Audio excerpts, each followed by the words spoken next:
Friday morning, EXP Wine Dot. I'm excited. Got my man Rob in here today. He's going to talk some mortgage stuff with everybody. I just wanted to start by saying there's a lot of people talking. There's a lot of things going on. Nobody's buying. Rates are too high. People are waiting. Agents are stressing out. Mortgage people are losing their jobs. Look, forget all that crap. Like literally forget all that. When you get up every day with the right mindset and you got the right morning routine, and I know my people hear this all the time, nobody will slow you down. Not the market, not what other people are saying. Don't get caught up in what other people are saying. Okay? I just watched like 2 videos this morning. Hey, I know it's rough in the market and this and that. And I hear people always, I know we got to shift, but we'll figure it. Look, just keep doing what you're doing. Get up, have your mind right in the morning. Everyone should have a routine in the morning. If you're not structured with a routine, get structured with a routine. Get up at the same time, do the same things. Whatever gets you motivated, whatever gets you going, whether it's affirmations, whether you read the word, whether you work out in the morning, you take your kids to school, you eat breakfast, whatever it is, whatever you have to do to get your brain prepared for the day, do it. Because nobody's going to stand next to you. Don't have a cheerleading squad standing next to you with pom-poms going, this is your day. You're going to be great today. You have to do that for yourself. So the more outside stuff you listen to, the more doubt you have inside by listening to all the noise outside. And this is stuff that I talk every single chance I can to my people in this office. You got to get your mind right. You got to be positive. Find the things that motivate you. Don't listen to the noise, okay? Yeah, rates are higher. So what? There's ways around it. People are still buying. I had 7 deals in October. People are buying and selling houses. People always say going into the holidays is the worst time. Historically, December is my best month every single year. So don't let the holidays and the rates and people scared and the market and the government is shifting. Forget all that. Prepare yourself, keep learning, keep getting better, keep talking to people. That's how you generate business. You have to be out there networking and talking to people, okay? When you have a lot of stuff going on, you got to learn to curb the emotion. Curb the emotion on a deal. Something, I'm dealing with one of my agents, Ash, and she had literally one of the hardest deals she ever, the only deal, it's her first one. It was her first deal, but it was a nightmare. So I said, you are going to appreciate all the other ones that are nowhere near as difficult. But she gets stressed and everyone gets work. I'm like, you have to control your emotion. You have to take the emotion out of the interaction, or if something goes bad, you will beat yourself up. Even in life, there's personal stuff, right? We all have personal stuff. Enough. We all have things that we're dealing with, but we have to be able to control the emotions. But in this business, it's huge. You will beat yourself up. You will stress yourself out. You can't take everything personal in real estate. Okay. You got to know how to pull back the emotion, process it in a calm manner, and then you'll make better decisions. And then you'll be able to act accordingly and not work yourself up so much. Because you got to think about it. Your clients rely on you, right? You're not only a real estate agent, you're a therapist, you're a life coach, you name it. The real estate is just one aspect of many things that we do. These people are relying on us. So if we get stressed out and they're seeing us freaking out, what do you think they're going to do? So we have to be able to control that. And like I said, I know people in this room, they hear me say this all the time. So just before we get started with Rob, I just want to say, don't let people talk you out of what you're doing. Everybody in this group, everybody in this office, everybody in this area that we interact with, they have potential to be great. Don't listen to the outside noise. Stay focused, be your own #1 fan. Get up in the morning, tell yourself that you're going to kick ass every single day, do the things that most people don't want to do, and watch the progress happen. Okay? So 5 minutes with Mike, and that's all I got because I'm not the one hosting today. So I'm going to hand it over to Rob Aikens. This is my executive vice president of Mpire Mortgage Group. We are actively up and running now. We're closing on our first deal today. Today.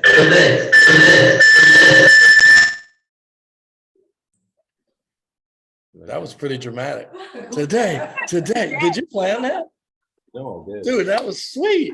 Where's the sound guy? Right here. Anyway, Mpire Mortgage Group, we are fully up and running. We're based right here in my Wyandotte office, and Rob's going to go over some basic stuff of agent, lender, relationships, what to ask, you know, what to expect, and everything that comes into play to benefit you as a real estate agent to have a great relationship with 1, 2, 3 strong mortgage lenders. So at this time, I'm getting out of the way. So Rob, I'm good. I'm out of the pick here. Mute myself. No, you can't.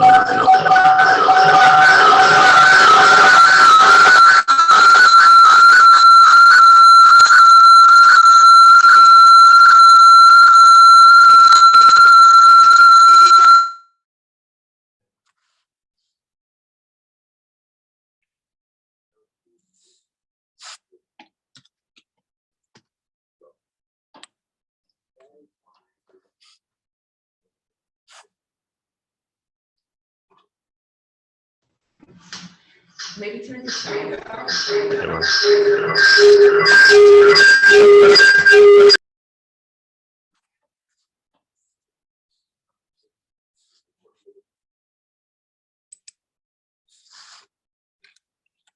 Yeah, it goes crazy.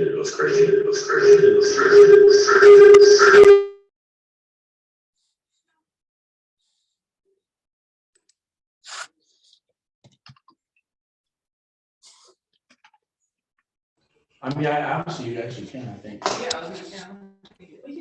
We just gotta Hello? stop feeding back. All right. Can everyone hear me? Thumbs up if you can.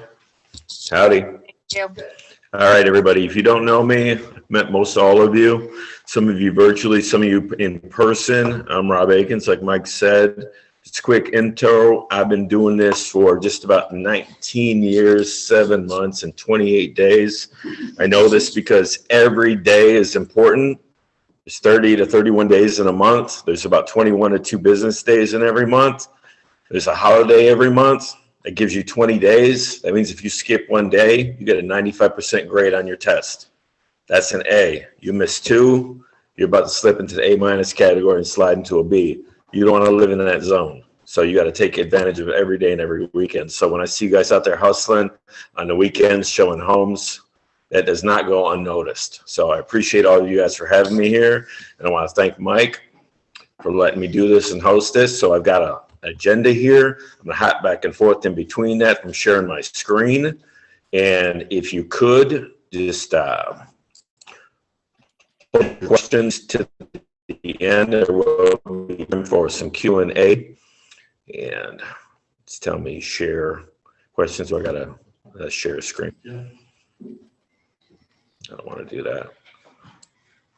I want to share this. So go down. Where's your Zoom? It's in front of it. Bring the Zoom to the front. Go right. Share right here. Yeah. And say share. Cool.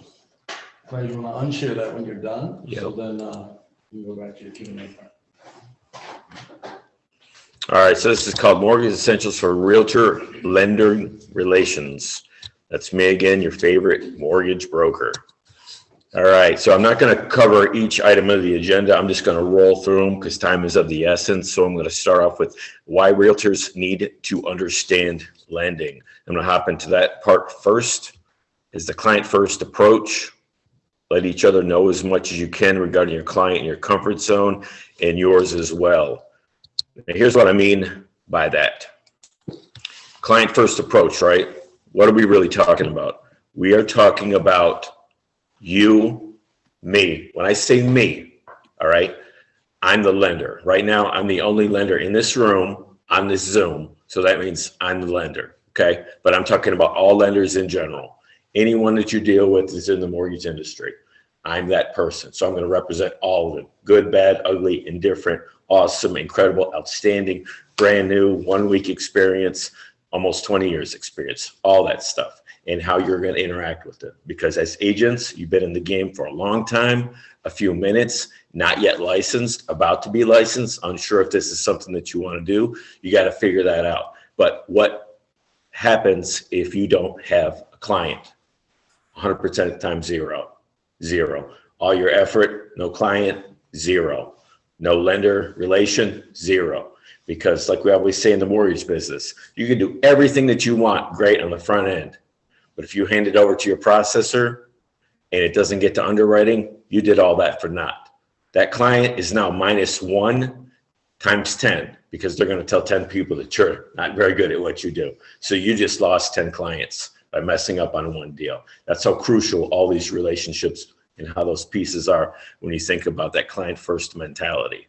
And when we talk about the element of what I was saying is let each other know as much as you can regarding the client and their comfort zone as well as yours. Here's what I mean by that. And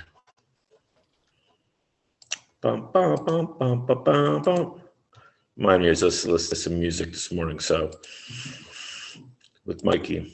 So let each other know as much as you can regarding the client and their comfort zone. This is crucial when you're speaking to a lender, when you have a client. So if you have a client, if you have someone that's near and dear to you, what do we always say? That person that you're speaking with is the most important #1 person in your life at that time because they're right in front of you right now, whether it's over the phone, whether it's a Zoom meeting, whether it's a team meeting, whether it's texting. If it's person, if it's live, it's face-to-face. It's crucial to make that bond, right? So as much information as you can glean and gather from them, do that. They'll let you know if you're being too intrusive. If you're following the proper techniques and coaching and you're just being genuinely who you are, and most all of you that I've met, I'd love to work with all of you at a bunch of different levels because we're all in different ranges in our career paths. But one thing that you can't take out is who you are as a person. And remember, these people that are buying homes, guess what? This isn't what they do for a living. This is what you help them do for a living. So when we talk about information and we talk about that component of it, it's every little, maybe insignificant at the time element that you can gather from them. Same thing that I do. So it's not just they want to buy a house. They tell you they have great credit. They tell you they've got $40,000 in the bank. They tell you they have extra assets somewhere else. Don't just let this stuff go unnoticed. Take notes. Make sure that you're on point and you know exactly where they're coming from. What's the why behind what they're doing? Are they tired of living in their parents' basement? Are they tired of paying $2,000 in rent? Regardless of how rates are, you can get a house for less than $2,000 a month, right? We all know this. And everybody wants to own a home, but we've got to do it the right way. But if we make it familiar, if we make it comfortable, and as a lender, when I'm working with a realtor, when I'm working with a real estate agency, not a realtor, it's not a 3-syllable word, right, Mike? Realtor or realtor, whichever one you prefer, tell me, and I'll address you that way. Okay, but it's not realtor. Hate that. It makes me cringe. And I do loans for realtors, real estate agents. Not realtors. You say realtor, I'm most likely not going to talk to you again. Okay? So when you get that information and you share it with me and we're working together, again, me, the lender, guess what that does? That creates a commonality between us. So now you have the agent. They trust you. They met you first. They believe in you. Now you've introduced them to me. Now you've told me a little bit about their backstory. You've asked them, do I have your permission to share this information with my lender, Rob? And tell them a little bit about your scenario. Because I'm going to give you their contact information. Is it okay if I give him yours? So that way he can reach out to you. I know you like text. I know you work all day long. between noon and 2 is the best time to reach you. He's also going to email you because he wants to make sure he has all your information. He gets you all his information. He might even call you too. If you're at work, just let it go to voicemail. He just wants to let you know that he's got multiple ways to connect. That's all crucial. And then all those details, those important things, those pain points, those fun points, recently married, recent tragedy in the family, job change, career move, adoption, all these life events that go on. If I know a little bit about that as a lender, I'm now getting inside that door a little bit faster, and I'm building that familiarity. Where are you from? Where'd you go to school? We know some of the same people. We're only a few people separated from knowing each other. And that's the cool part about making it familiar, getting to know them. So that way, when I know a little bit more, then I can relay that information back to you. Well, when I was talking to Selena, she said X, Y, and Z. And these are what your goals were. So tell me a little bit more. And then they go a little deeper. I listen. I take notes. I pay attention. I make sure that they feel like they're the most important person. Because guess what? They're nervous, right? Am I going to qualify? Am I going to be able to get this? Can I afford this? Rates are crazy. I'm going to explain why they're not, but I'm not going to go too deep on that right now. But I'm going to tell you and show you some numbers on how it works and how you as realtors can have this information and be armed with it, because you might not be experts right now in the lending industry. And some of you do have mortgage experience. You can just have a little bit more with you and you can ride with when you speak to these folks, and you can help ease their tensions and that stress.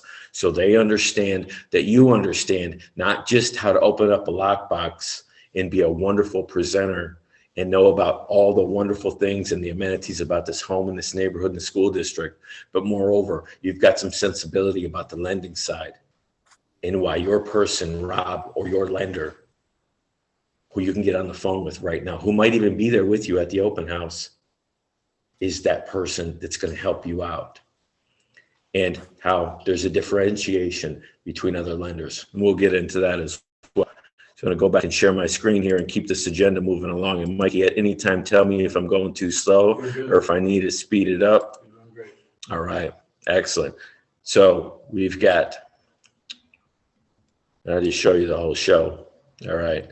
Cooperative goal understanding is a little bit more of what I was already talking about. So you can see my other slides on the side. I didn't pick out the pictures. They were already pre-formatted. I stayed with the orange because it's kind of an autumn theme. But cooperative goal understanding, what that means is, are we on the same page? Because if I don't know as a lender what you told me, then I'm doing a disservice. They don't want to rehash everything they already told you. The notes that you already gave me, I should have all this information in front of me, because they don't want to regurgitate it again, because now they feel like they're dealing with a rookie knucklehead. So we don't want that. We want it to be symbiotic. We want it to be seamless handoff transaction. And I can tell you this, there are times as a manager, as a director, as a VP, as an originator, that somebody just come by my desk and put a sticky note down, and it says, here we go. This is Gene. Here's his phone number. Here's his email address. Has 40 grand. Wants to buy a house for 200. Says good credit. Call him as soon as possible. That's all I have. I call Selena. Goes to voicemail. I text Selena. Hey, I got this note you left me about Gene. I want to reach out to him. Can you give me a little feedback? She texts me a little blurb of information, but I'm coming in cold. So now I got to get real familiar. All right.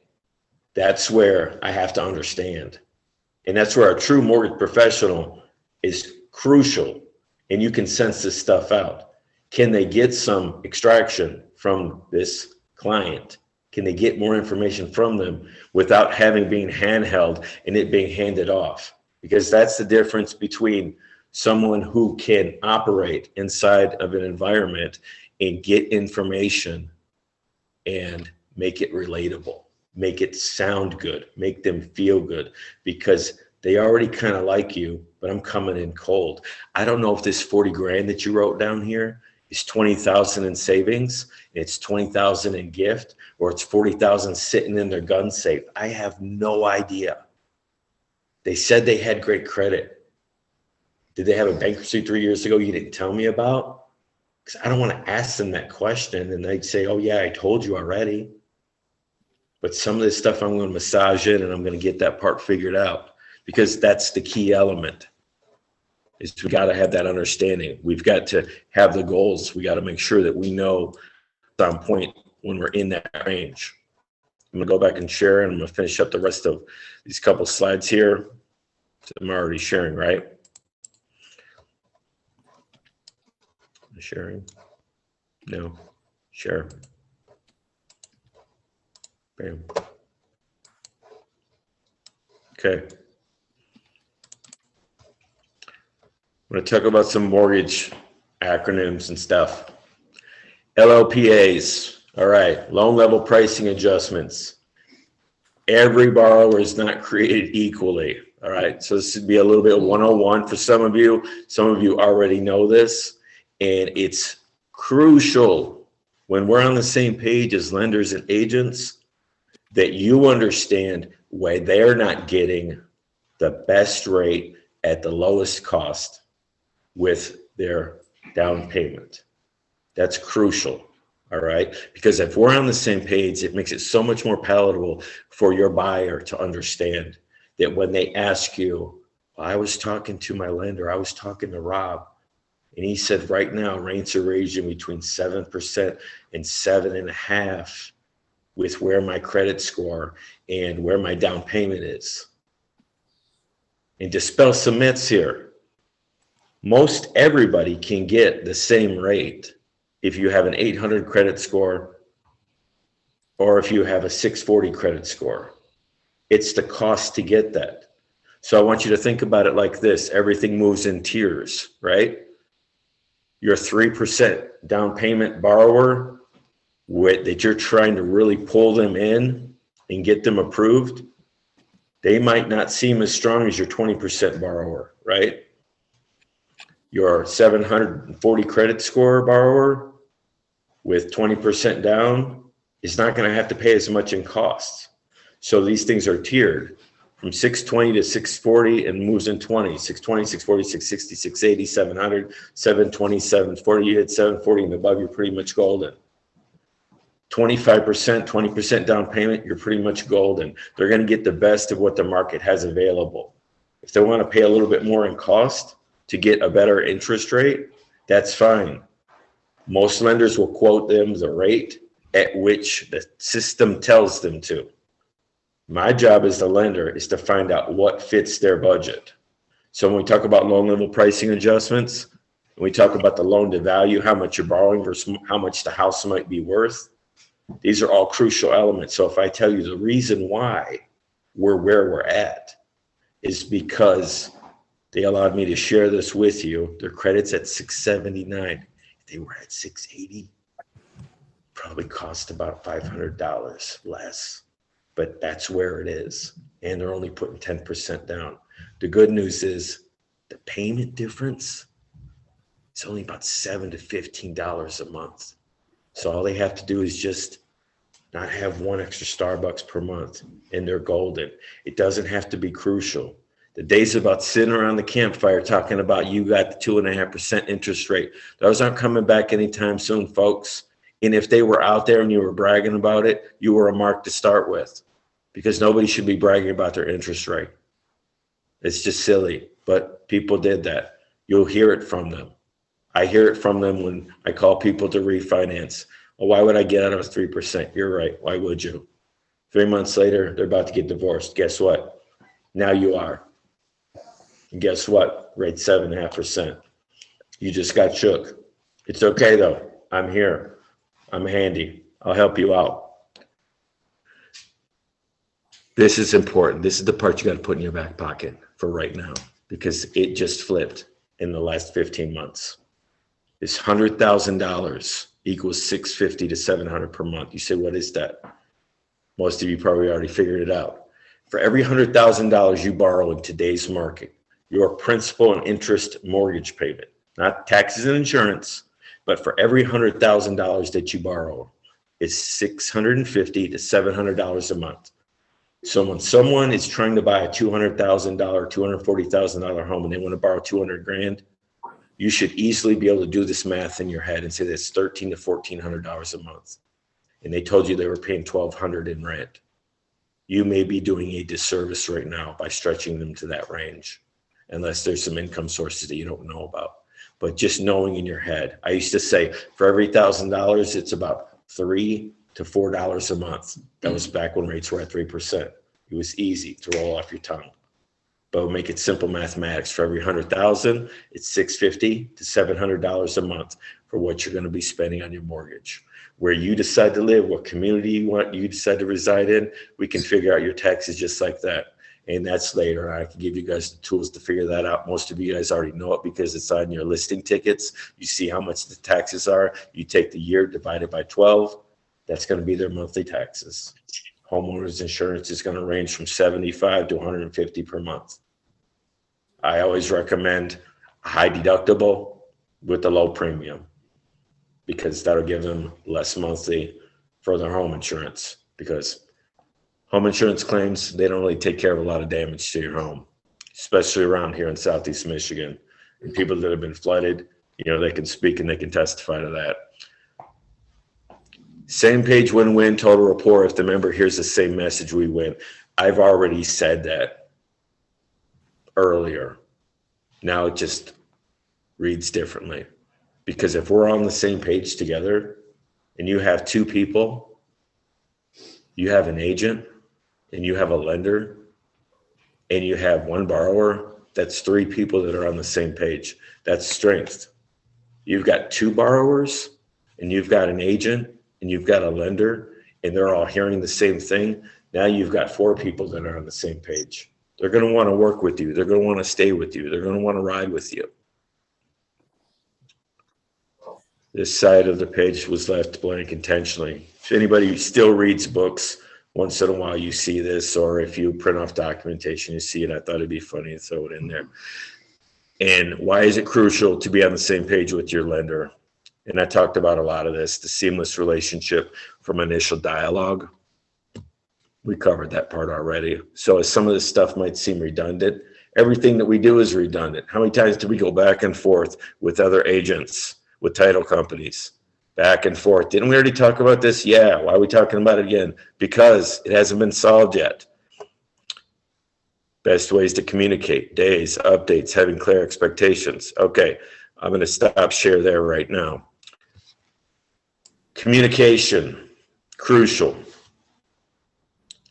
Making sure that we know the best times and their availability. For me, I'm available between 8 to 10 p.m. Monday through Saturday. Sundays, it varies.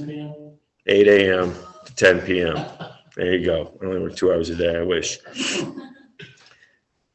And I can't call you after 9 p.m. That's illegal. I can't call you before 9 a.m. That's also illegal. Unless you tell me that it's okay. Because if you as a client tell me that it's cool, I'll call you. I've had members that work multiple shifts. They're only available at 11 p.m. at night. You've been busting your tail for this member, this client, right? Guess what? I'm going to be available for them. That's what your lender should do. If they're true, they can take that extra 15 to 20 minutes and stay up a little bit later to make it happen. That's critical. You have to have somebody that's committed to the cause. Purely and simply, if you know their schedule, you know they're exhausted, you know they just got off work, you know they're in the car, you know they haven't eaten in 9 hours because they've been busting their hump at work. You have to embody that. You have to feel that. You can't just walk into that conversation as a lender. I can't just start yakking like everything is all good because I just had a nice cozy lunch at the office 365 and you want to go home and take a nap. But you're giving me 15 minutes of your time. You are, again, the most important person in my life right now. So as lenders, as realtors, We have to be on the same page of knowing when they're most available. If I can't reach them, I'm going to be reaching out to you. Has something flipped on their schedule? Is there something I don't know about? Did something happen in the family? Is there something crucial? Because what we know about the last 3 years is this: mayhem and madness has been going on.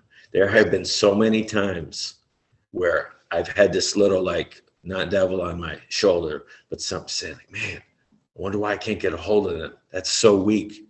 I've called them like 15 times. I've left them messages. I've texted them. I've emailed them. It's been 3 days. Friday, Saturday, Sunday, Monday. It seems like an eternity, right? But something happened in their life. They got COVID. Someone in their family got sick. They had to rush out of town. Instead of being adversarial, being confrontational, we don't ever want to be that. If they happen to get back to me, that's a win. If they've re-engaged with me and they're so busy that they haven't got back to anybody else, but they got back to me, I'm hooking them and they're not going anywhere. They're staying with us. Selena turned them on to me. Now we're working together. Mike turned them on to me. We're now working together. Carlos turned them on to me. Now we're working together because they're too busy to mess with anybody else right now. And you build that rapport, they're on your team. And you got that because now you got the schedule. Now you know what's going on. And that's important. It's not important. It's critical to understand that. So back to the slides here. And I appreciate everyone. I appreciate all you guys. Mike was saying, ignore the noise, ignore that nonsense. You've got to ignore that stuff. Doesn't matter, all right? I look at things national market scale, global market scale, state scale, local scale. We are in a local, regional scale. I don't care what the rest of the industry is doing. When markets and price valuations were 20 to 25% in major metropolitan areas, Southeast Michigan was at 12 to 12.5% appreciation. Everybody else was so much higher than us. Then finally we started to catch up. Then boom, we're there, right? But it took a while to get there. That's why we're different. So we got to keep it local. We got to keep it within our group to know what we're doing, to stay on top of our thing, to stay on our grind. So that way we know what we're doing and we're all on the same track. We're all on the same task and we're moving in that direction. It doesn't matter what's happening in California. Yeah, we love them. All right. But not right now because we're not doing loans there. We're not doing real estate there yet, but we will. And that'll be a game changer. But right now we got to focus on local. So stay dialed into what's going on locally. And that's understanding that there will be challenges. And there's no need to be scary because that's what they're hearing. And now it's election time. No matter where you sit, if you vote, if you don't vote, if you're political, if you're not, the economy, gas, all this stuff affects everybody. And it's scary right now. If you're getting back into the market, whether you're trying to sell your home or you're trying to buy your home. Some people are very nervous about the economy. Some folks that are looking to downsize have been demonized in the market. They've watched their retirement funds go from A, Z, all the way down to K, and they thought they were good. Now they got to go back to work, and they're at Home Depot welcoming people so they can get their scratch back together and hope they live long enough to get their money back. So just be authentic and be yourself when you communicate with them. You don't have to say, I understand. You don't have to say, I've been there. You don't have to tell them your story. You just have to listen to them. As a lender, that's what I do. This is my third market crash. It's fine. I've been through a lot worse, personally, financially, all the way around. But they don't need to hear my story. We need to listen to theirs. And if we make them feel comfortable with us, we make them feel how important they are. And maybe right now might not be the best time, but if we have them in our back pocket and they know when that time is right and we continue to follow up with them, they're going to work with us because we're the ones that are going to continue to follow up with them. And that's what's important because some people are going to take that low-lying fruit and they're going to push that other client to the side. If I'm a lender and I got 3 real easy deals, but I got somebody who's kind of skittish right now, and they really don't want to pull the trigger and they keep hemming and hawing, I don't push pause on them. I still press. I still stay in contact with them. I still check their temperature. These are all important elements of being in front of them to let you know that you're right there. Any questions, anytime, because you never know like that. They get that random marketing phone call from another lender, and that person might sound nice on the phone. All of a sudden, Rob's out of the equation. And then they talk about their realtor because you didn't get an agreement signed with them. So they're not obligated to you. And you just spent 6 months working with them. I pulled their credit twice. They know exactly where they're at. They know exactly how much they can afford because we spent all this time with them. And then on a whim, because nobody reached out to them, because nobody cared, they bounce and they go with somebody else. You don't want that to happen. So keep it light with them. Getting into this part. Yes, I do smile. All right. So let me smile a little bit for you. All right. What are the common questions realtors ask lenders? I know there's a bunch. I'm going to cover some of the basics. Then we get into some Q&A. You guys can ask some more specific stuff. And then if you put some stuff in the chat, or if you want to go offline later, you can ask me some other things. How much are they approved for? What's a pre-qual versus a pre-approval? Will the buyer need to sell their house before they can put in an offer? Can we close in 20 days? Okay, how much are they approved for? I get that question a lot. Obviously, it's crucial, right? I mean, we know we're not trying to overextend somebody. You wouldn't do that. But if you don't know their finances, you want to know what's their max threshold. As a lender, I'm not going to put someone in a position to where they're going to go bankrupt or they're going to have to foreclose. Not because I'll never be able to work with them again. Not because they'll never use you as a real estate agent again. Because it's just not the right thing to do.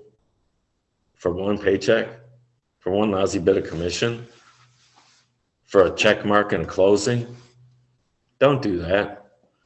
Don't think about that, all right?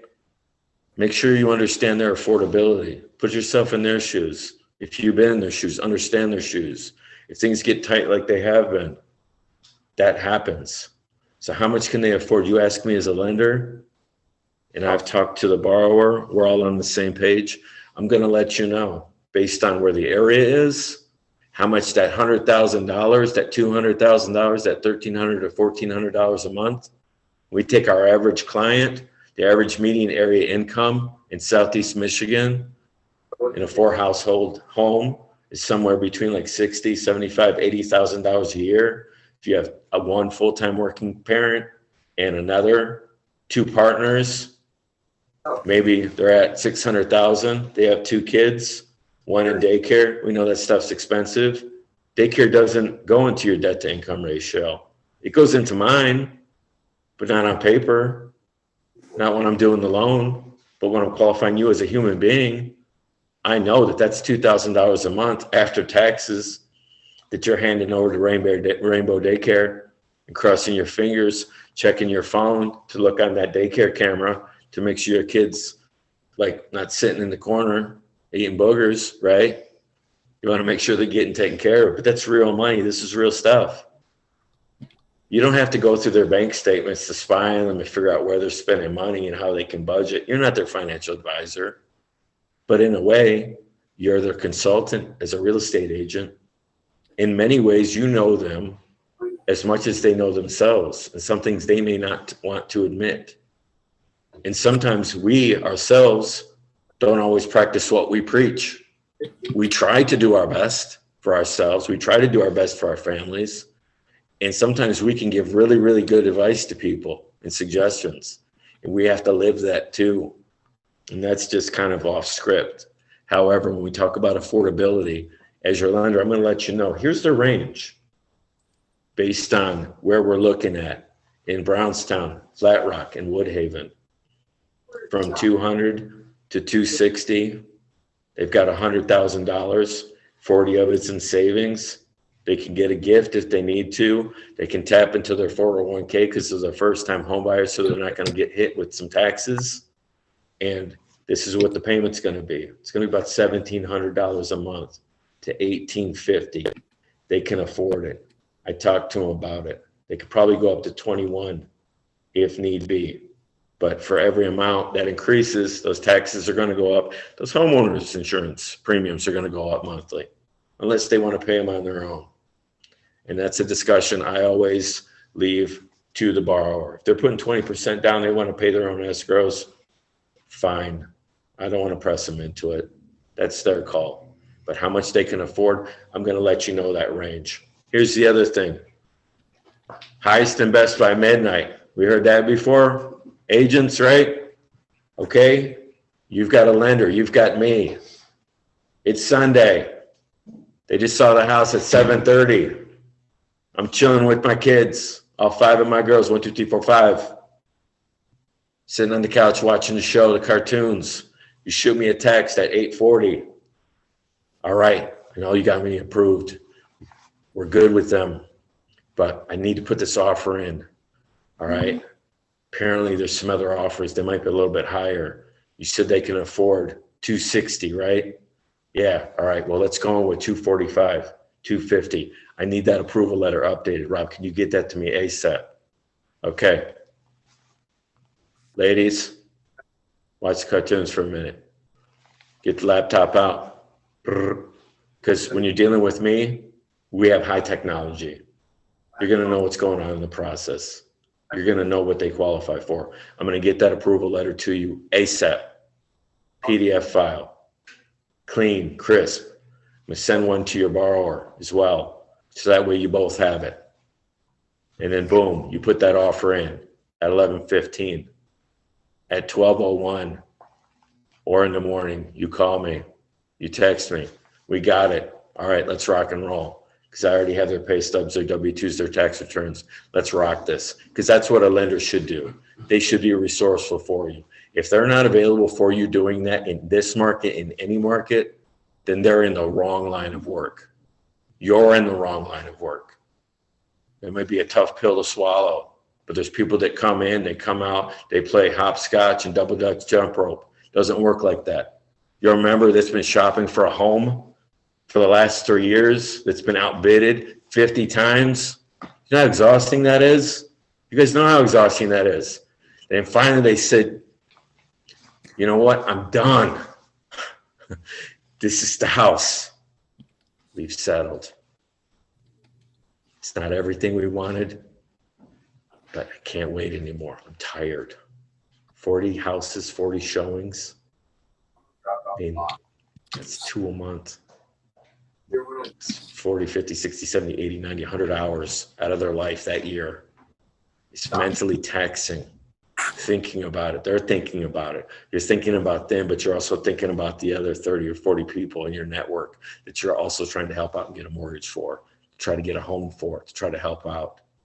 And now you've got a lender that's right there on the spot.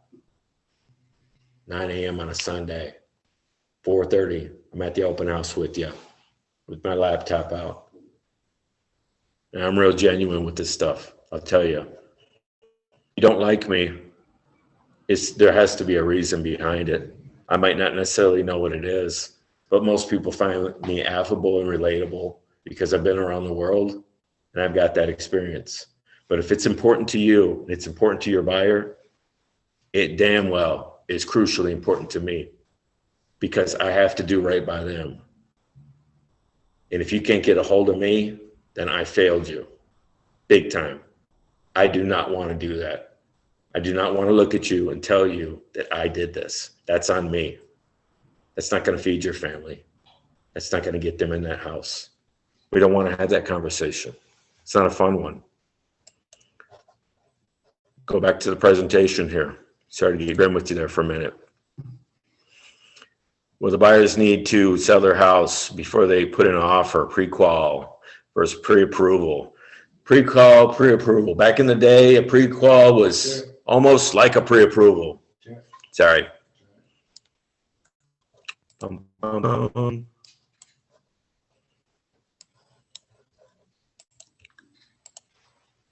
I usually have 2 monitors, folks, so Mike knows this.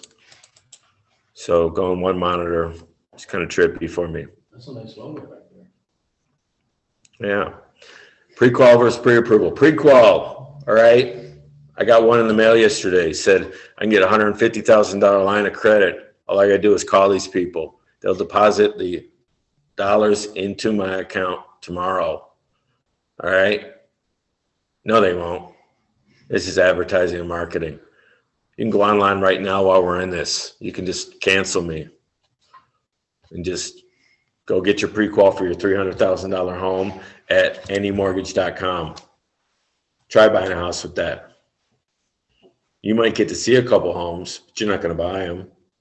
Now, pre-approval in our system, with what I do and our technology, here's the awesome part. I'm going to get it to you quickly if it's a relatively easy scenario. And I'm working with a few of you guys right now. In some of these scenarios, they are delicate and there's some moving parts to it. We'll work through those. But if it's something relatively reasonable, we can get it done. You're going to get that pre-approval. And I'm going to have looked at their pay stubs. They can give me access to look at their assets. All they got to do is click on a couple buttons on the screen. They don't have to provide their bank statements. They don't have to hustle over W-2s. They don't have to hustle over tax returns. They can just click on it because the technology takes care of it. And I can run the analysis right there on the spot. I click a button, it says go. It gives me a green thumbs up, or it says, hold on a second. We got to double back on this and check it out. That's a pre-approval. You get that pre-approval, that is nearly money in the bank. Assuming your borrower does not just quit their job the day before closing, when we do that final verification of employment. If they tell you they're thinking about changing jobs, you already know what to say. I don't have to say it. Don't go out and start buying furniture. You don't live there yet. Best part about buying a house and getting the keys is when you walk in, you sit down on the floor and you look up and you say, this is mine. Don't let them outfit it before they get to the closing table, because that'll jack their credit. We don't want that to happen, because you never know when that file gets audited or when we have to repull credit. We have to look at something, a pay stub expired. But the beautiful part about working with me is the technology. Again, me, your lender. Not everybody has my technology. Some people do. But we can do the spot on the fly. Something I'll share with you on that pre-approval side is sometimes with a pre-approval, and I get you approval, and if you have a house, I can issue you a preliminary closing disclosure because you need to close quickly. We're going to cover that. All right. So I skipped ahead here. A preliminary closing disclosure. Every fee that I can control as a lender, the estimated appraisal cost, is going to be on a high end. Your title work, they can shop for. If they choose to work with our title company, we're going to price that on a higher end so we don't have to come back later and raise their fees and have them bring in more money. I'd rather estimate things on the high side. Property taxes, home and insurance, I can't control that, but I'm going to estimate that on a high side. So this way, I now can give them a preliminary closing disclosure when that offer's been accepted. You know what that's going to save you? 5 to 7 days, because they have to get their CD when? 3 days before closing, right? Okay. So now we just cut that right out of the transaction. We just eliminated that. And if it happens to fall over a weekend, that's 5 days, 4 days, right? Because we count Saturday as a business day. Throw in a holiday, 1 or 2 of those a month, right? Available, not available. All these things come into play. So having access to do that with the technology is crucial when we come to doing these things. So that cuts your 30 days. It's really not 30 days. You have 20 business days per month, right? And 7 of those or 3 of those we need. Well, we've already got that up front. Even before the home's been inspected, we have it because we have them approved right now. Assuming the home passes inspection, then we can order the appraisal. Boom, things are going to fly. Can we close in 20 days? I'll talk about it in a second. Will the borrower need to sell their property before they put in an offer? It all depends on the strength of your borrower. All right, we come across these. I've got a couple right now where they live in the house. They might want to sell it. They might not want to sell it. Do they make enough money? Those are things that I can figure out for you. If they qualify with all payments, good. If they can't, then they're going to have to come to the conclusion. We're going to have a dialogue as a lender, as an agent with the borrowers, that unless they come up with some additional funds or they have other sources of income that they haven't disclosed, that they're going to have to sell that house. Because that's just what has to happen. You can't have the best of both worlds. It doesn't work like that. This isn't 2007. This isn't make-believe times. This is real life. Now, if they can qualify, then straight up, we'll do it, right? Right out the box.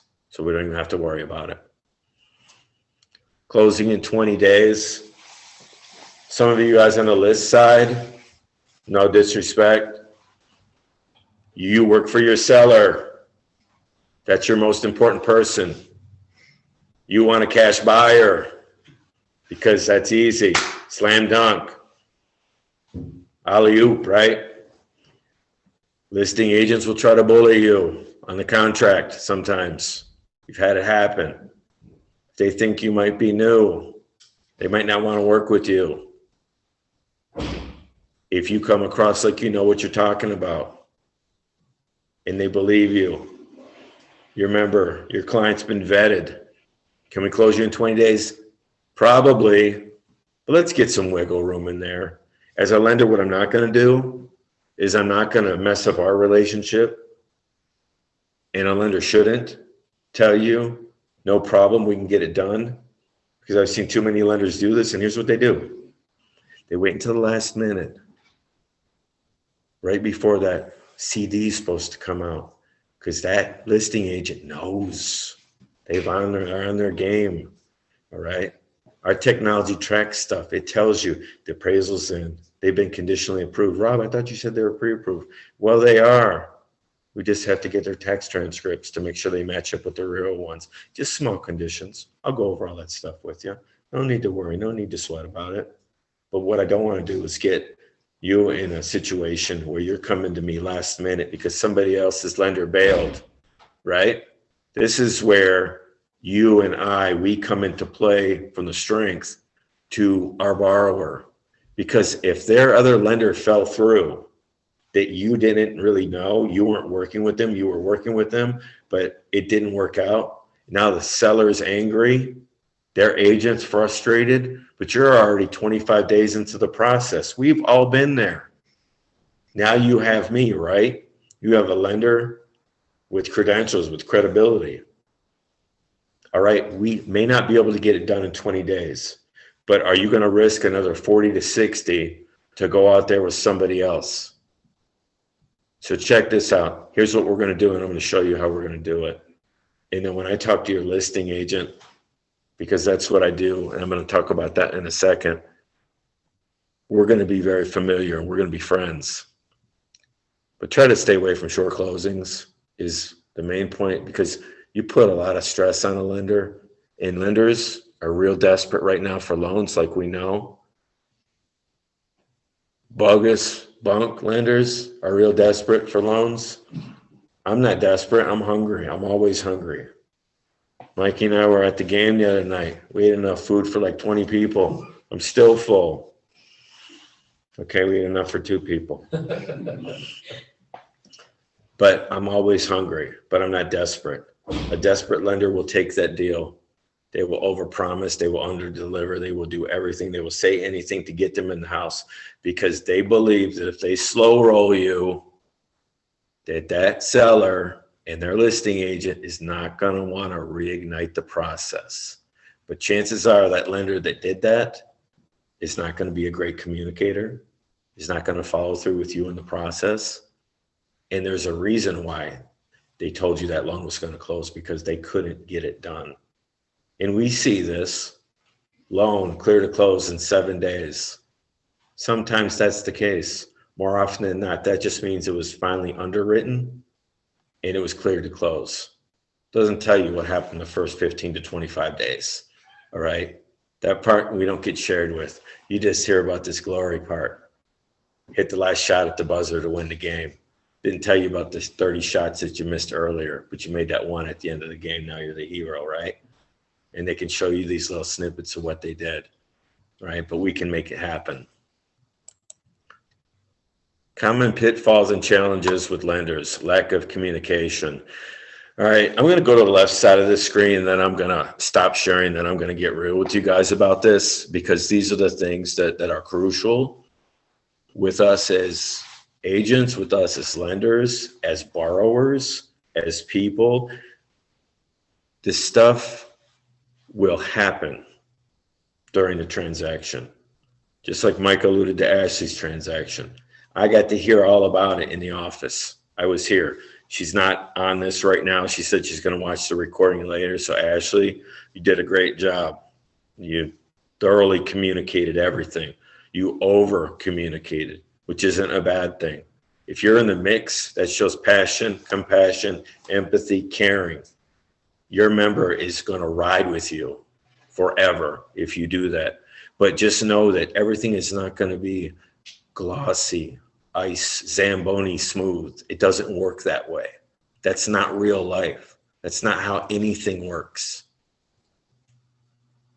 Unless it's electricity that you paid for at your home and you hit the light and it turns on. That's what it's supposed to do. Getting a mortgage is not flipping a switch and turning on the electricity or turning on the heat in your office. You don't just press the dial and turn it on. It doesn't work that way. So I want you to be cautious with that. So here's where I'm going to go off a little bit scripted on a few things. And I'm going to unshare. I'm unsharing, right? All right. So a lot of times we say the words like always, never, guaranteed, promise. There's a time and a place for those words, folks. And it's usually not very often. And it's typically reserved for family and close friends and relatives. And here's what I mean by that. I guarantee nothing to my children, except that I will always love them. I not guarantee that I'm going to pay for their $50,000 wedding. I promise that I will always love them, no matter what, and I'll always be there to support them. I tell them that all the time.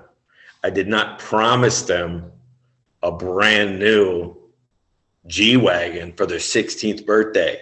I never said that. Those words did not come out of my mouth. Don't tell me that I promised you something. Don't tell me that I always said that I would do this while you were growing up. I do not do that. As agents, sometimes we want to be empathetic. We want to empathize things. We want to say, I'll always be there. I'm just a phone call away. I'll always return your text. I'll never not respond, a double negative, right? I'm guaranteed to be there for you. You can count on me. I've got you. Okay, simplify it because they remember that stuff. Have you ever had somebody tell you that you yelled at them, but you were just speaking loudly because the radio or the TV was on? You weren't really yelling, but that's just how they interpreted it. They didn't even mean to say you were yelling at them. They just meant, why are you being so loud? I couldn't hear you. Just step out of the room and say, hey, turn the radio down. I'm trying to talk to you. I'm always going to come out and tell you that.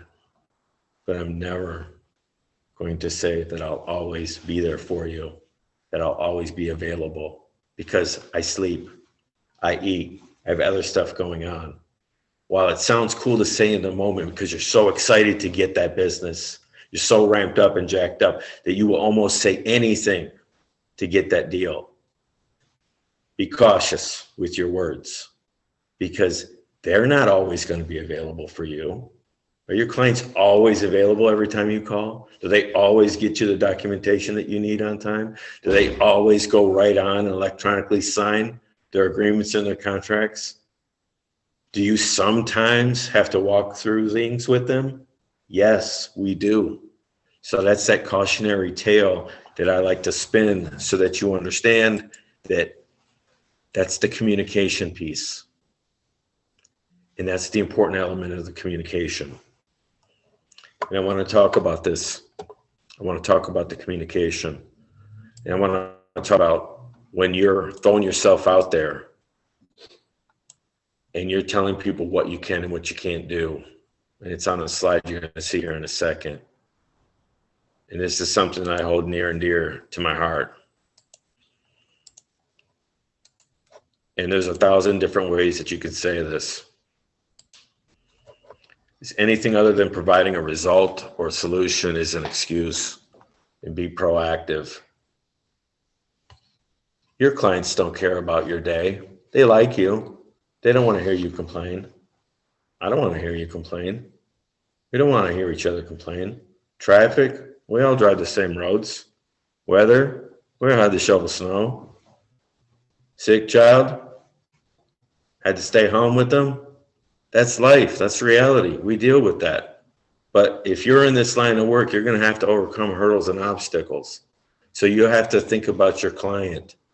If you're going to be late, if I'm going to be late for you as a lender, I'm going to let you know. Not 15 minutes before. That's already too late. Maybe an hour before. Maybe we need to reschedule. Those things go a long way. As a lender, if I'm meeting with you and we have never worked together, as a lender, if I'm slipping, that's an issue right from the get-go. We need to be on the same page. If I'm not providing a solution for you and I'm making excuses right off the bat, that should be a red flag to you if you're working with a lender. And if I'm working with a realtor and they're always coming up with excuses about things, maybe I might not want to work with them on this. I might have to hand this out to somebody else who might just be a little bit more patient. Because we're busy in this industry. We got a lot of things going on. We got a lot of stuff to do. So be solution oriented. Don't complain. That goes to lack of communications, excuses. Don't. I'll explain that. Vague communication. Overcome with being firm, polite, and honest. Here's what I mean by that. Lack of communication. That's the worst thing, right? Every seminar, every hype piece, every event you've ever been to, they've asked all of you agents, what's the biggest challenge you have with your lender? 20% of the people raise their hand and they'll say communication. Some goofball will say something out of the ordinary and then everybody will laugh at them. But it's usually communication, right? And the lack of communication. Here's what you should get from me. Here's what you should get from the lender. Multiple streams of communication, multiple ways to communicate with me. My work office line goes directly to my cell phone after 2 rings. My email comes directly to my mobile phone and to my laptop. I open up my laptop, I turn it on in the car so it can warm up while I'm driving. I'm not reading it, of course. All right, but it's ready to go when I walk into the office. I just plug and play. If I'm early, doesn't matter. I'm ready to go. I don't want to sit there and lose 3 minutes of my life because I'm waiting for my laptop to dial up. But communication, I have to communicate. There shouldn't be a lapse in time. If you reach out to me and say, hey, what's going on? That's what should happen. I should be reaching out to you. Now, if you're reaching out to me and it's been a week and your client's reaching out to you to say, hey, I haven't heard from Rob. Have you heard anything? Starting to get nervous. Because every night your client goes to bed, you know what they're thinking about? Everything that's going on in their life that's currently crazy, like the rest of us. But am I really going to get that house? Are we really going to get that home? Is this really going to work out? And if you're constantly communicating and circling back to the beginning of all of us being on the same page, just think about that. Think about how we can help them rest easier, providing that certainty with strong, rock solid communication, with text updates, with email updates. Reaching out to that listing agent to provide security to them. Because sometimes we like to think as agents, sometimes as lenders, we like to think that, like I said, our processors or the realtor is not on their game. I've been in here, I've been in this industry long enough, and I've been in this office this past week to listen to a couple listing agents that are working with our people. And I swear, it seems like they just like happen to appear on earth with a real estate license, and they're listing a house and they have no idea what's going on. They don't know anything about title work. They don't know anything about communication. And you know how easy it is for somebody that has ownership of a seller's trust to point the finger at you and to point the finger at the lender, to point the finger at both of them, sometimes even point the finger at their own borrower for slipping and not getting the paperwork on time. There are agents that do that because they have egos, they have attitudes. And I watched it happen this past week, and it was shameful because that's not the way that this industry should roll. Every other industry is getting outsourced. There's always going to be demand for human interaction when it comes to showing a house. Yeah, there's virtual showings. There have been tons of times, millions and millions of dollars that have been spent over the last 3 years, people buying homes virtually, sight unseen, no inspection, cash deal, right? That happens, but they still need us. They still love us. Okay, we're a rare breed. So we have to take advantage of that time while we have it and do as much as we can in the time that we have to do that. And part of that's going to be through communication. So when we're talking, and I've gained your trust, we've gained the client's trust, and we're in an equation. I'm reaching out to your listing agent after we've talked, if you know them, if you worked with them before. Preconceived notions sometimes you need to set aside. Chatter about their reputation, about who they are, about their outfit, their group. We got to put that aside, whether they're new, whether they're beginning. Everybody's loan at some point was their first loan, was their first client. That doesn't mean they're not good at what they do. They just might need to be helped out a little bit. That's why having mentoring and doing what we're doing right now, which is game changing, which is different, and educating and working together is crucial.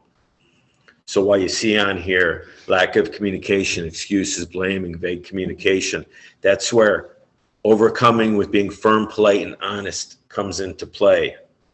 That's the part of it that we skip so much and we miss out on, is because we don't have those hard conversations with our other agents. We don't have that dialogue with them because we get into this combative scenario. And you might even get it with me. Well, Rob, you told me X, Y, and Z. You know, I did, but guess what? The situation changed. When it came back, I didn't know that they were off for 7 months in 2020. So we've got to adjust this a little bit. We've got to have real conversation here. Let's have a 3-way call with the borrower. Let's sit down with them, explain the situation. Let's figure this out. Let's come up with a solution. Let's not play the blame game. That doesn't go anywhere. That doesn't help anybody. That definitely doesn't make the client feel better.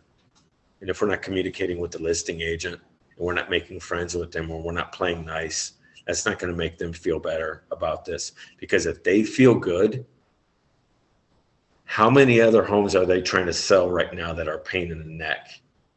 And you're not one of them. Guess what? They love you because you're not creating any stress, because they're getting an email from me with you copied on it saying, just FYI, loan just went into underwriting, waiting on title. Everything's moving on as planned, still on pace to close by November 20th. If you need anything, give me a call. I'll check back in with you with another update later. They get that. They're still going to have questions. I've talked to them already. I've had a conversation with them. They know a little bit about me. I know a little bit about them. We already know each other because we've already had these conversations. So now we have all the trust. The seller feels at ease because their agent, who's the professional, they're not. The seller's not. The buyer's not. The seller feels good because their agent told them so, because we told them that everything was moving forward. And it wasn't fluff just to get them off our back, because that's not what closes loans. That's not what funds at the table. That's not what cuts those commission checks from the title company. That's not how this business works. It's that communication piece. And sometimes you got to sit down and you got to have that hardcore conversation in a relationship. in any relationship, but especially in a financial relationship. And being firm, but being polite and being nice. You don't have to be mean. You don't have to be greasy about it.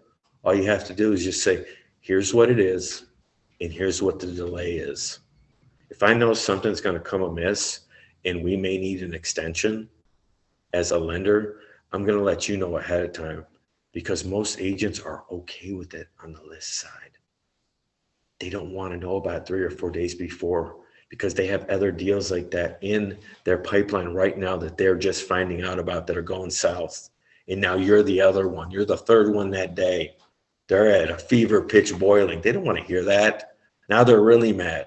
The first one didn't get it as bad as you. Now you're getting it. Now you're coming to me. Now you're talking to Mike. Now everybody's talking to each other, and we're putting each other on blast for no particular reason. We get out in front of the challenge ahead of time, which is what I like to do. Bad news, good news, travel, same pace, same speed. Find the solution. We work it out. We're firm, we're polite, and we're honest. Here's what it is. Here's what happened, but here's the solution. And then we move forward from there, and we get it done. I know you're coming to the end of the slides, but when you're gonna elaborate, your video's not showing, so they're just looking at the slides. I click start my video here. Like when you switch it in the share screen, it just goes to a black screen with your name. Really? I'm sorry about that, folks, that you couldn't see my pretty smiling face while I was talking about that. And I hope it resonates with you well. As I was saying, I thought I was on there. My bad. But yeah, being honest, being firm, being polite, being kind, that goes millions of miles. We can always talk about stuff behind the scenes in closed quarters about how a transaction, about how this particular agent works. And there are people out there with reputations, but we can't let that get involved in this because we're already in the situation. Now we have to fix it. Now we have to solve it. Cautionary tale as a lender that I'll tell you that I've heard 1,000 times. Working with people, if I'm out in social situations, if I'm out eating lunch or I'm having dinner, if I'm talking about work, it's at a very low decibel volume because you never know who's around except the leaf blower outside. Every time. Perfect timing. Yeah. So that's what you're hearing, the leaf blower. We're the recipient of leaves, but there's no tree out front. So I'm going to talk real loud right now. So anyway, advice, word to the wise. You never know who's sitting in the booth next to you. Your next client, your future ex-client. You're a realtor's buddy. You're a realtor's brother, sister, aunt, uncle. You're a lender's brother, sister, mother. You never know. Everyone. I'm not paranoid. Okay?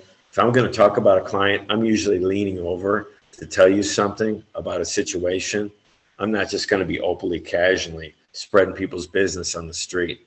I hear people doing it all the time, throwing shade on people's name, sometimes propping people out, which is also very cool. But more often than not, it's not great news. So be cautious. Don't be that person. Because I can tell you as a lender, me, if I'm hearing you talk about a transaction outside of these walls and sometimes inside of these walls, you never know where people's motivation lies. You never know where their head's at on that particular day. So just be cautious with your communication, your dialogue. Choose your words very, very carefully. Think about it before you say it. Give praise where praise is due. There's plenty of time to sit back after and dissect that transaction, everything that went sideways, and sit down with me and say, Rob, you know what? That loan went pretty well. We closed on time like we were supposed to. But can I talk to you for a minute? Yeah, sure. Tell you about a couple things that I wasn't used to that you did while we were working together. I just got some questions. X, Y, and Z. It could be anything. And maybe my style or how we approach the situation, maybe you got thrown off. Maybe we were having a moment, a mood. But one thing that we have to know is that as a team and we bring it together, there are going to be those times But if in earnest, we've got trust, we've got that trust factor going, and we've worked through some tough times, because there will be those times, like I said, and we're on point, we can have those conversations. Don't ever, ever, ever, ever, ever, notice I didn't say never or always, hesitate to reach out to me and ask a question. Or if you have this belief or you have this concept that your client has said, I haven't heard from Rob in a week. I've heard this stuff before. Guess what? They were on vacation Thursday and Friday in Florida. They got back Sunday night. I sent them an email on Wednesday. I left them a voicemail on Wednesday. They didn't check it until Tuesday. And you're blowing me up Tuesday afternoon about how they didn't have an update. But we've talked like 3 or 4 times in the last 5 days. Sometimes it's not me. Sometimes it's not you. Sometimes it's them. But guess what? We can't tell them it's them, right? That's not going to make them feel good. That's not going to make them feel great. Now, later, after the loan closes or when we're about to close, if we have a good relationship, you can jokingly be like, remember when you said X, Y, and Z? And then they're like, yeah, my bad. You know, you're right. I kind of slipped. You don't have to make them feel bad.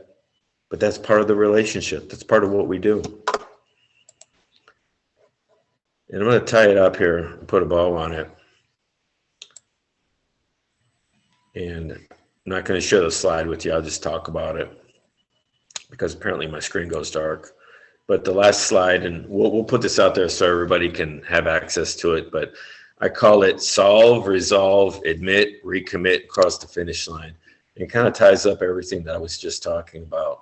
When we're working on something, we have a solution. There's a solution to everything. I mean, mortgages, real estate, we're talking about basic math and geometry in all those senses, because the house is geometric, the relationship is geometric.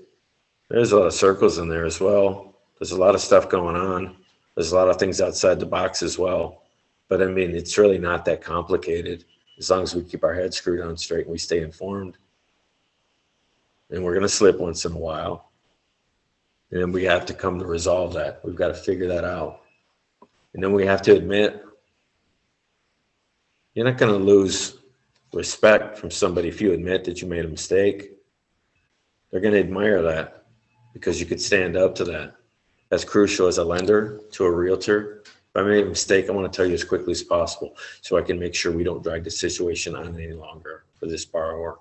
And if there's a better fit somewhere else for them as a lender, I'm doing you a disservice. I'm doing your client. I'm doing your client, that person that's a family member, it's a close friend. You don't want to ruin that relationship because they waited 15 years to give you an opportunity and now you have it and I blew it as your lender. Whew. You can walk by me and never say hi. You throw coffee at me, burn me. I don't want that. I want to make sure we keep that intact. So if you do something, if I do something, if the other agent does something, most of the time we're going to leave them kind of in their own sandbox. All right. But we admit this. We come across with earnest. We recommit to the cause. And then we get to cross that finish line. We figure it out. Because like when I watched the closing here yesterday, and it seemed reasonable. It looked reasonable. I saw some kind of sketchy behavior. Can't say from who, but it wasn't anybody in here. I was like, that seemed kind of odd. But everybody else after the transaction closed, sellers to buyers, everybody was happy. Because everybody's happy then, because people got the house, people are getting paid, everybody's good, and not everybody's going to feel great about certain things because they're coming in with the mood. We can't let them knock our energy. Just like when Mike started this thing off this morning, you got to start your day off with the right, whether it's your affirmation, whether it's your word, whether it's your music, whether it's your jams, whether it's getting hyped up about something and doing something, right? It's about getting those keys, taking that picture, retaking that picture, smiling, doing that, knowing that you've got a lender, that you've got me, that's got your back. I don't have all the answers, but if I can find them, I'm going to get them for you. And I'm going to do everything that I possibly can to do that. And if I can't, I'm going to help you find somebody who can, because that's what I'm supposed to do as your lender, put you in the best possible position to win. And as agents, that's what I would expect from you. If I don't have the product that fits and I know somebody else does, I'm not going to jam your client up. It's just not how I operate. It's not how we do things. And we take care of our clients and they stay with us forever, especially in this market environment right now. And that's what's crucial. So that's the end of my slides to the Q&A. I will pop this up here and share. For those of you that do not have my contact information, it's probably going to make my screen go dark again. So I apologize in advance. I rarely apologize because I don't think that we should be very apologetic in life for working hard. But you know me, Rob at MpireMortgage.com. That's the website. It's live. And that's my direct phone line right there. So we're in the Q&A section. Mike, how you want me to do Keep going, this? you're fine. I don't even see your video on there.